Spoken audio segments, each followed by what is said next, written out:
Hello friends, very good afternoon. कैसे हैं आप सब? होप आप सब अच्छे होंगे। तो आज हम स्टार्ट करने वाले हैं अपना 8th ज्योग्राफी चैप्टर 4 एग्रीकल्चर्स के कुछ नोट्स को। तो आइए चलिए स्टार्ट करते हैं हमारी एग्रीकल्चर से रिलेटेड टॉपिक्स को।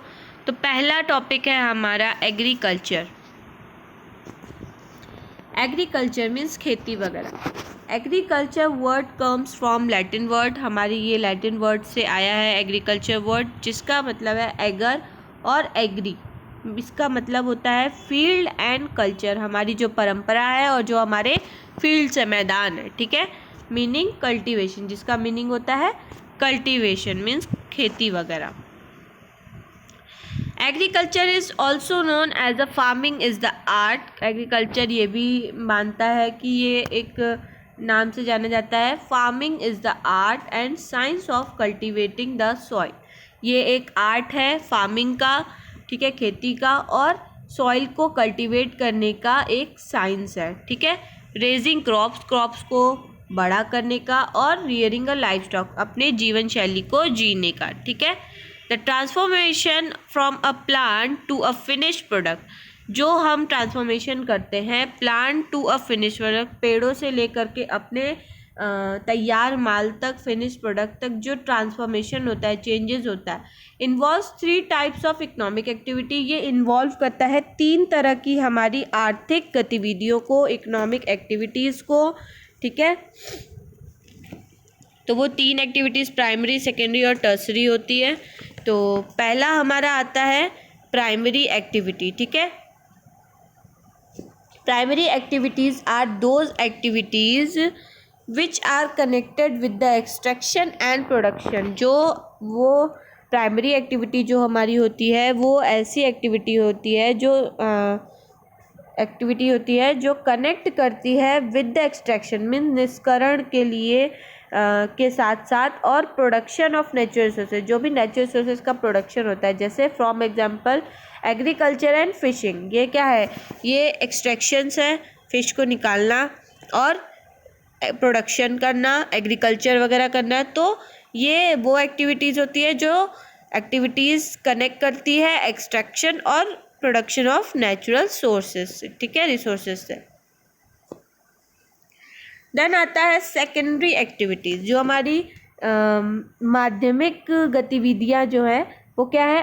आर कंसर्न, ये कंसर्न होती है with the processing of natural resources, जिससे हम अपने नेचुरल रिसोर्स जो भी हमारा एग्रीकल्चर फिशिंग के थ्रू निकला उसको प्रोसेस करना, उसको चेंज करना। ठीक है।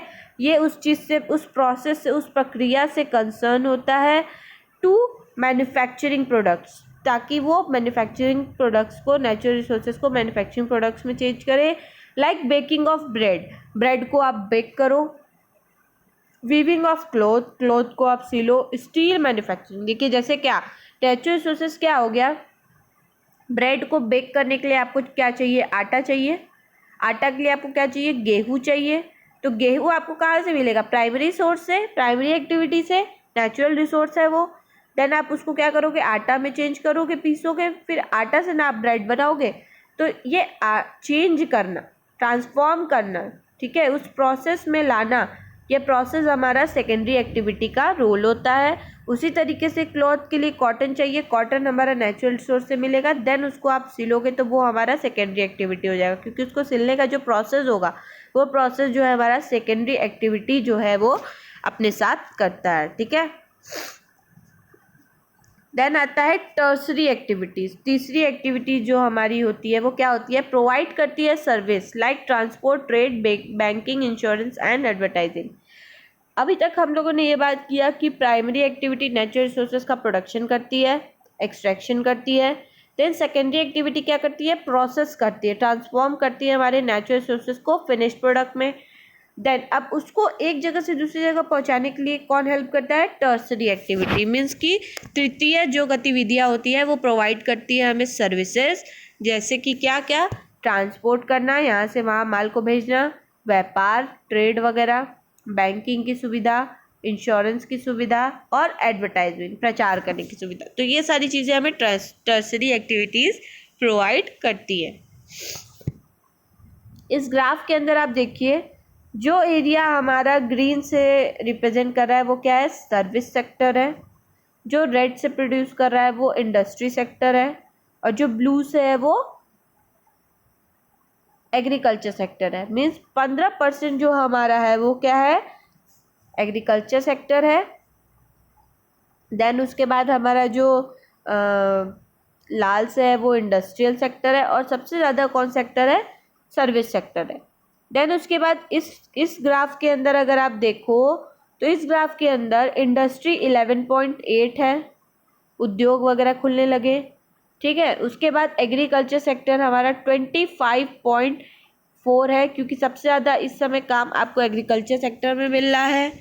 देन उसके बाद नहीं, सर्विसेज हमारा 25 जो हमारी सर्विसेज है, थोड़ा कलर में कन्फ्यूजन था, ये जो सर्विस है वो 25.4 है, और जो हमारा एग्रीकल्चर है वो 53.2 है। हाँ, क्योंकि इसलिए अभी एग्रीकल्चर में ही सबसे ज़्यादा हमारी सर्विसेज है, मतलब एम्प्लॉयमेंट मिल रही, इसलिए ये सबसे ज़्यादा जो है वो 53.2 एग्रीकल्चर है, 25.4 सर्विसेज है, और 9.6 जो है वो कंस्ट्रक्टिव है, ठीक है। Agriculture is a primary activity. Agriculture क्या है, प्राइमरी एक्टिविटी है, विच इंक्लूड्स ग्रोइंग क्रॉप्स, जो इंक्लूड करती है हमारे ग्रोइंग क्रॉप्स को ग्रो करना, फसल उगाना, फ्रूट्स लगाना, vegetable, flowers and rearing life stock, साथ साथ हमारे लाइफ स्टॉक्स को रियर करना, पशुपालन, पशुधन पालन करना, ठीक है। 50% ऑफ द वर्ल्ड पर्सन के अंदर 50% पर्सन है जो वर्ल्ड है वो इंगेज है किसमें, एग्रीकल्चर एक्टिविटी में। जैसा कि मैंने आपको बताया ना कि 50% जो लोग हैं, 53 पॉइंट कुछ ऊपर मेजर दिखाया था ना आपको, तो 50% लोग जो है वर्ल्ड के अंदर वो एग्रीकल्चर वाले कामों में इंगेज है। 2/3 ऑफ इंडियन पॉल्यूशन मीन्स 2/3 जो इंडिया की पॉल्यूशन है, पॉपुलेशन है, सॉरी, आबादी जो है वो इंडिया की, उसका 2/3 जो भाग है वो क्या है, डिपेंड है हमारे किस पे, एग्रीकल्चर पे, एज अ इंडिया, ठीक है। Has the land and climate, India has the land and climate condition, India के पास लैंड भी है, ज़मीन भी है, और क्लाइमेटिक कंडीशन भी है जो कि फेवरेबल है कि वो कैरिंग आउट कर सके, ठीक है, एग्रीकल्चर एक्टिविटीज़ को और ज़्यादा परफॉर्म कर सके। The land which can be use, जो लैंड, जो ज़मीन हम जिसको यूज़ कर सकते हैं कल्टीवेशन के लिए, खेती के लिए, and on which the crops, और जिस पे कि हम अपने क्रॉप्स को ग्रो कर सकते हैं, अपने फसलों को उगा सकते हैं, उसको हम कहते हैं अरेबल लैंड, ठीक है। मीन्स कृषि योग्य भूमि जिसको कहा जाता है वो हमारी अरेबल लैंड कहलाती है। अपार्ट फ्रॉम सॉइल कंडीशन, जो हमारा सॉइल का कंडीशन होता है, डिफरेंट क्लाइमेटिक, अलग अलग तरीके के हमारे वातावरण फैक्टर्स दैट अफेक्ट द, वो हमारे इफेक्ट डालते हैं, उस पर प्रभाव डालते हैं, जिसपे हमारे climate, cultivation of crops means जो भी हम अपनी फसल्स को खेती कर रहे हैं उस पर प्रभाव डालता है। In an area are rainfall और प्रेसिपिटेशन, और वो एरिया जहाँ पे रेनफॉल है, बारिश होती है, और जो प्रेसिपिटेशन करती हैं हमारे टेम्परेचर और लाइट्स में। डिफरेंट क्रॉप्स रिक्वायर, अलग अलग तरीके के डिफरेंट क्रॉप्स जो हैं वो रिक्वायर करती हैं, उनको ज़रूरत होती है डिफरेंट क्लाइमेटिक कंडीशन, अलग अलग क्लाइमेटिक कंडीशन की, फॉर अ हेल्दी ग्रोथ, ताकि वो एक अच्छी खासी हेल्दी ग्रोथ कर सके। अब हमारा अदर फॉर्म ऑफ कल्टीवेशन, अलग अलग तरीके का फॉर्म ऑफ कल्टीवेशन होता है। पहला होता है सेरीकल्चर, ठीक है। पहला क्या होता है हमारा, सेरीकल्चर मीन्स हमारा, इसको हम कहते हैं रेशम कीट का व्यावसायिक पालन, ठीक है, सेरीकल्चर उसमें आता है। Is the art and science of rearing silk, ये एक आर्ट है, कला है, और एक वैज्ञान है किसका, जिससे हम अपने सिल्क को रियर करते हैं, ठीक है, सिल्क वॉर्म वगैरह को, ताकि वो प्रोड्यूस कर सके रॉ सिल्क, कच्चा सिल्क जो होता है, एंड इन्वॉल्व द कल्टीवेशन, ताकि वो इन्वॉल्व कर सके cultivation of food plant to feed, ताकि वो फूड प्लांट को कल्टीवेट कर सके उसकी खेती कर सके, ताकि वो उसको फीड कराए, खिला सके द सिल्क वॉर्म को। एंड द एक्सट्रैक्शन, फिर उसके बाद उस रॉ सिल्क यार्न को वो एक्सट्रैक्ट कर सके, निकाल सके फ्रॉम द कुकून, जिस कुकून से वो बनता है, जो कि सिल्क वॉर्म का होता है, फॉर प्रोसेसिंग एंड वीविंग, ताकि वो उसको प्रोसेस कर सके और वीव कर सके, सिल सके। ठीक है। Comes from the Greek word serikos, ये आता है हमारे सिरिकॉस वर्ड से, ग्रीक वर्ड है ये, जिसका मतलब है silk and culture meaning rearing. इसका मतलब है सिल्क एंड कल्चर। फिर आता है पिस्की कल्चर। ठीक है। पिस्की कल्चर क्या होता है? ये एक साइंस ऑफ ब्रीडिंग फिश है। ठीक है। फिश का एक वैज्ञानिक तरीका है जिससे उसको ब्रीड किया जा सकता है इन स्पेशली डिज़ाइन पॉन्ड। इसके लिए यहाँ पे स्पेशली डिज़ाइन किया जाता है पॉन्ड्स, टैंक और लेक्स वगैरह को। Is done purely for commercial purpose, इसको पूरी तरीके से व्यावसायिक तरीके के लिए यूज़ किया जाता है, कमर्शियल पर्पस के लिए। Comes from the Latin word, ये एक लैटिन वर्ड से आया है पिस्की वर्ड, जिसका मतलब होता है फिश एंड कल्चर। ठीक है। देन आता है विटीकल्चर, ये एक साइंस ऑफ स्टडी है, ये एक स्टडी ऑफ साइंस है। ठीक है। एंड प्रोडक्शन ऑफ ग्रेप्स, जिससे हम अपने अंगूरों का प्रोडक्शन करते हैं। Comes from the Latin word, ये भी हमारे लैटिन वर्ड से आया है, जिसका नाम है विटिस, इसका मीनिंग होता है वाइन एंड कल्चर। ठीक है। क्योंकि ग्रेप्स का यूज़ करके हम अपने वाइन को भी बनाते हैं ना। फिर आता है हॉर्टिकल्चर। ठीक है। मीन्स बागबानी जिसको कहते हैं। Is the science and art of cultivating fruit, ये एक कला है और हमारी वैज्ञान तरीका है जिससे हम अपने फलों को, वेजिटेबल्स को, फ्लावर को और ऑर्नामेंटल प्लांट्स को क्या करते हैं? कल्टीवेट करते हैं, उसकी खेती करते हैं। Comes from the Latin word Hortus, ये हमारे लैटिन वर्ड से आया है। ठीक है। जिसको हम हॉर्टस कहते हैं, जिसका मतलब होता है गार्डन और कल्चर। ठीक है। जिसका मतलब है cultivation. Involves all the activities, ये सारी एक्टिविटीज़ को इन्वॉल्व करता है जो carried out to impress the crop shield, ये ताकि उन जो इम्प्रूव करता है, उन सारी एक्टिविटीज़ जो इम्प्रूव करती है हमारे क्रॉप के खेती को, यील्ड को, क्वालिटी को उनकी, और उनकी न्यूट्रिशनल वैल्यू को, and resistant to insect and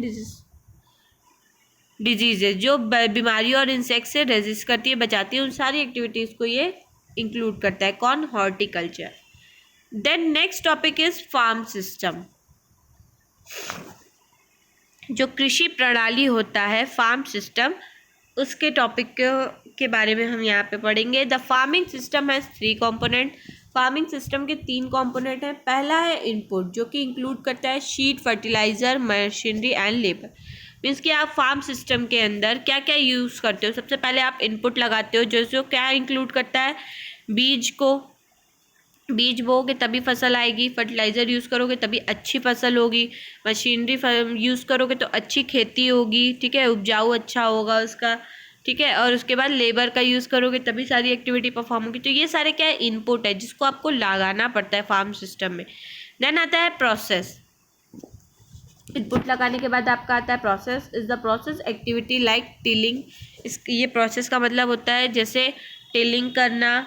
ठीक है। फिर उसके बाद उसको प्लगिंग करना, मीन्स उसको जोतना, फिर बोवाई करना, फिर उसके बाद उसको इरिगेशन करना। ठीक है। इरिगेट करना, सिंचाई करनी उसकी, फिर वीडिंग करना मीन्स निराई करना, एंड देन हार्वेस्टिंग मीन्स कटाई करना, और breeding in case of animal. और जो केस एनिमल का केस होता है वहाँ पे ब्रीडिंग का केस होता है।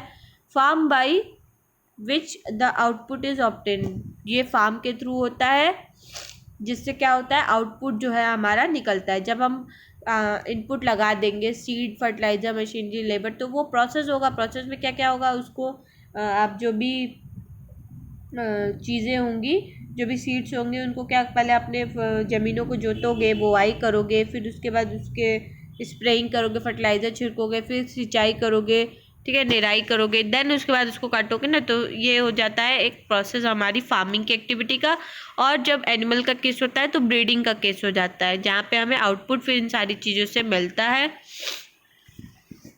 And next is our output, जो हमें इनपुट लगाने के बाद मिलता है और प्रोसेस करने के बाद। Is the end product including crops, ये एंड प्रोडक्ट होता है जो कि इंक्लूड करता है हमारे फसलों को, वुल को, डेयरी मतलब दूधों से रिलेटेड, ऊन से रिलेटेड, और पोल्ट्री प्रोडक्ट्स मीन जो हमारे पोल्ट्री फार्म्स होते हैं जहाँ जानवरों को पाला जाता है, ये सब वहाँ से निकलने वाले जो भी एंड प्रोडक्ट होते हैं उसको कहते हैं हम आउटपुट। फिर आता है टाइप्स ऑफ फार्मिंग, जो फार्मिंग होती है हमारी खेती होती है उसके कितने प्रकार होते हैं।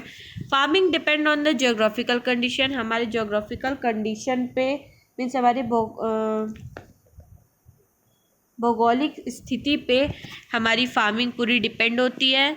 डिमांड ऑफ प्रोड्यूस, या तो फिर जो भी प्रोड्यूस आप करते हो उसकी कैसी डिमांड है, लेबर कैसे है आपके पास, या लेवल ऑफ टेक्नोलॉजी आप कैसी यूज़ करते हो, ये उस पर डिपेंड करता है। There are 2 types of farming, यहाँ पे 2 तरह की फार्मिंग होती है। पहली होती है सब्सिस्टेंस फार्मिंग, ठीक है, मीन्स की निर्वाह कृषि जिसको कहते हैं हम, निर्वाह कृषि जिसको कहते हैं वो सब्सिस्टेंस फार्मिंग कहलाती है। Is carried out at a low scale और अ स्मॉल आउटपुट, ये कैसे होता है, हमारे लो स्केल पे होता है, ठीक है,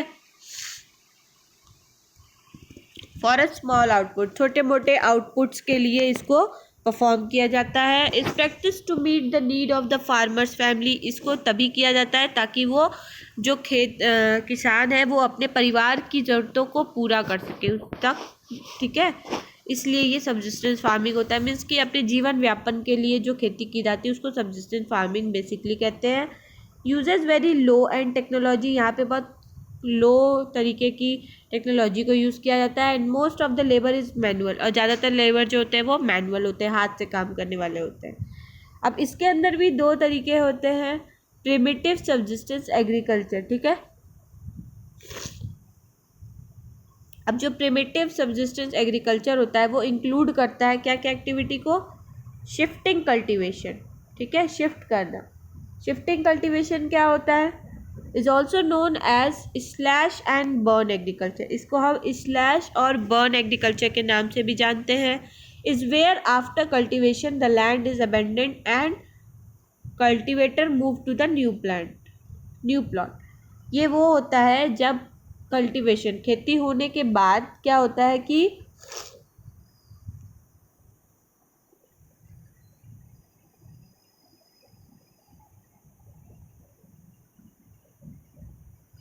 ये मतलब कि यहाँ पे जो लैंड होती है खेती हो जाने के बाद जो लैंड होता है उसको पूरा ख़राब हो जाता है, और कल्टीवेटर में जो खेती करने वाला इंसान होता है, कल्टीवेटर होता है, वो क्या करता है फिर उस जगह को छोड़ करके वो न्यू प्लांट पे चला जाता है, क्योंकि उसको फिर वो उसकी जो उपजाऊ शक्ति होती है, जो मिट्टी होती है वो ख़राब हो गई होती है, तो वहाँ कुछ और आप उगा नहीं सकते। इसलिए क्या होता है कि जो कल्टीवेटर होता है वो उस जगह को छोड़ के दूसरे प्लॉट पे चेंज हो जाता है, उसको जला देता है उस प्लॉट को, उसी को हम स्लैश और बर्न एग्रीकल्चर के नाम से जानते हैं। Is common in area where the rainfall is heavy, ये कॉमन होता है उन एरियाज़ में जहाँ पे बहुत ज़्यादा बारिश होती है। इस प्रैक्टिस टू डेंस फॉरेस्ट, इसको ज़्यादातर जंगलों में जहाँ पे घने जंगल होते हैं वहाँ पे प्रैक्टिस किया जाता है या किया जाता है उन एरियाज़ में, जैसे कि नॉर्थ ईस्ट इंडिया के अंदर, पार्ट ऑफ साउथ ईस्ट के अंदर एशिया, साउथ ईस्ट एशिया के अंदर, ट्रॉपिकल अफ्रीका के अंदर, और अमेज़ॉन जो जंगल है वहाँ पर, ठीक है।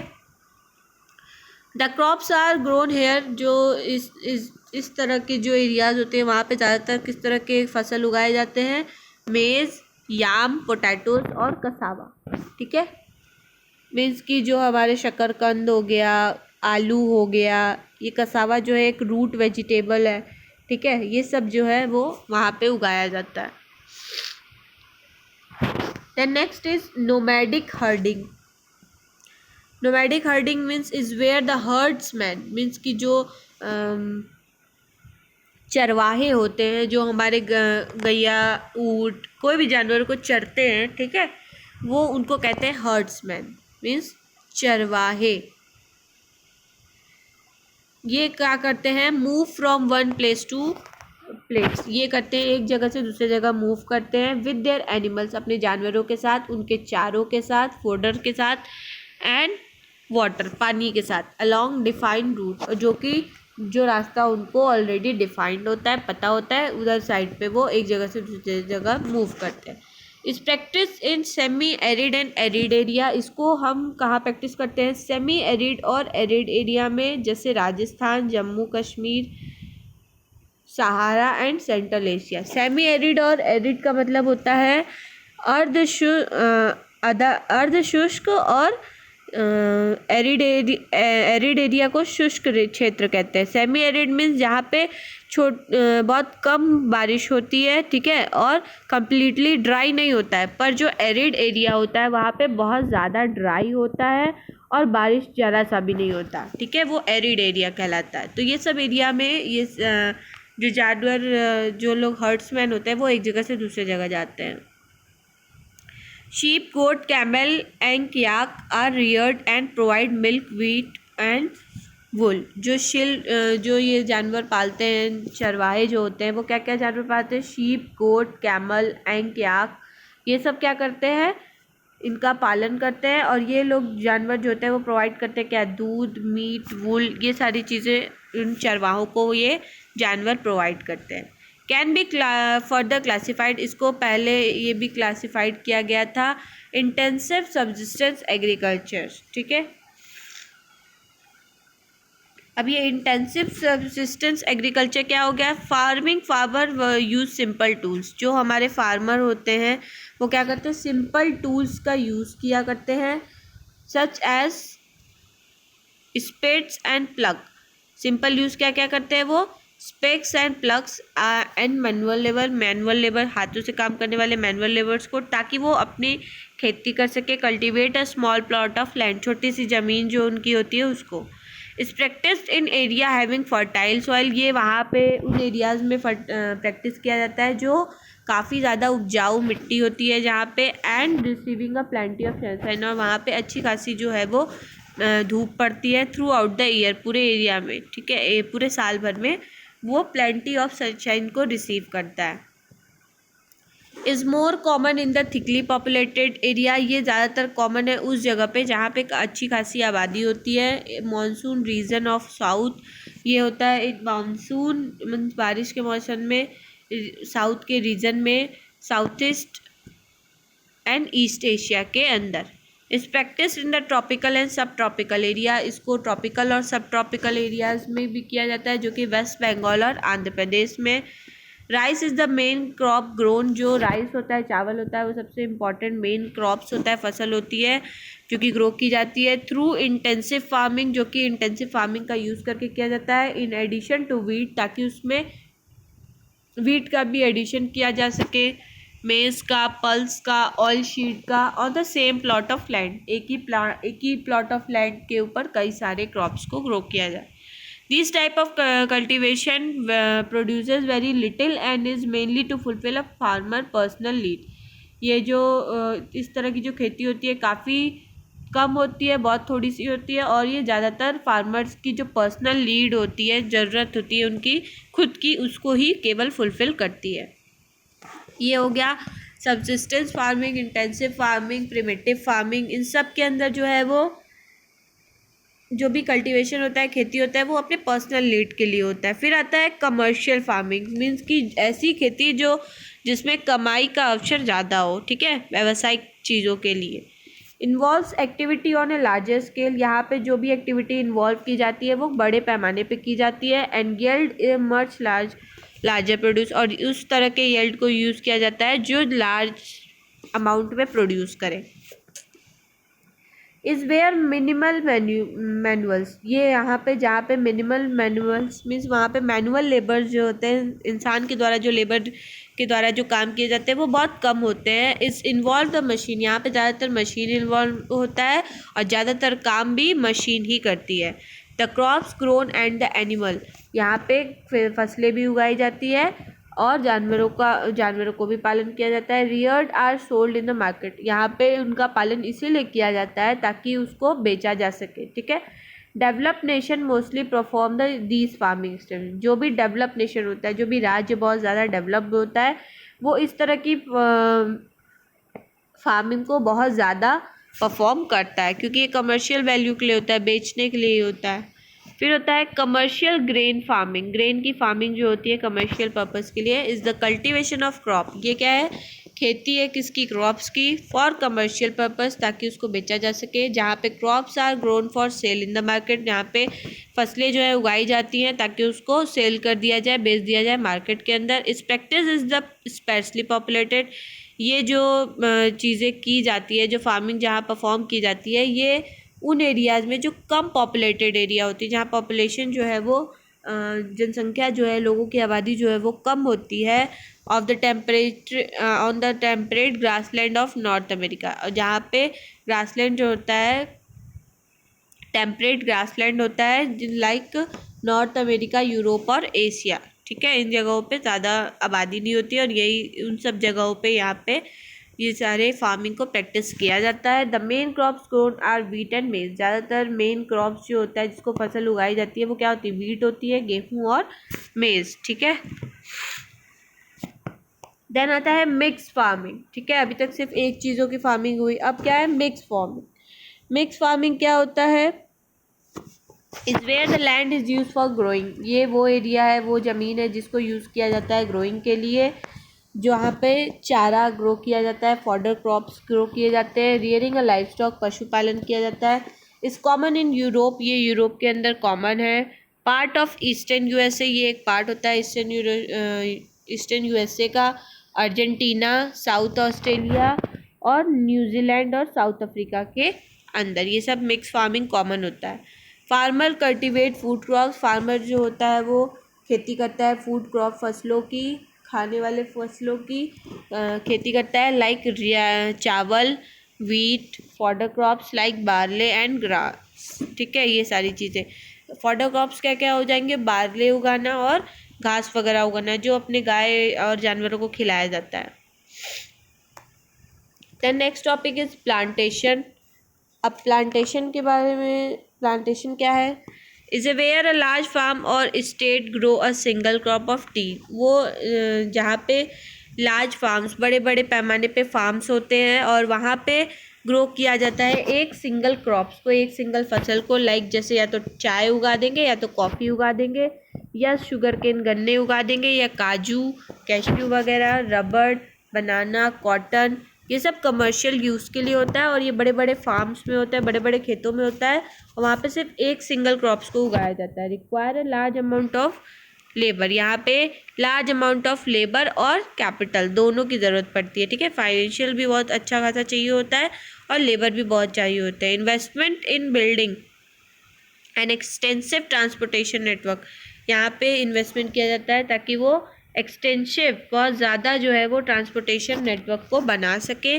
Need specific climatic condition. यहाँ पे एक स्पेसिफिक क्लाइमेटिक कंडीशन की ज़रूरत पड़ती है। The produce from the plantation. जो भी प्रोड्यूस होता है प्लांटेशन से, like tea leave and rubber, latex are process to, ताकि उसको प्रोसेस किया जा सके और प्रोड्यूस किया जा सके मार्केट रेडी आउटपुट, मार्केट में बेचने वाले आउटपुट को, like T and rubber sheet. ठीक है, is a common in tropical and सब ट्रॉपिकल रीजन। ये कॉमन है कहाँ पे? ट्रॉपिकल और सब ट्रॉपिकल रीजन्स में वर्ल्ड के अंदर, like India, Sri Lanka, Malaysia and Brazil के अंदर। तो इस वीडियो के लिए इतना ही। अगर आपको कोई भी इश्यूज़ होंगी, क्वेरीज होंगी, तो आप कमेंट सेक्शन में पूछ सकते हैं। Thank you. हम नेक्स्ट वीडियो के अंदर नेक्स्ट टॉपिक को आगे कवर करेंगे।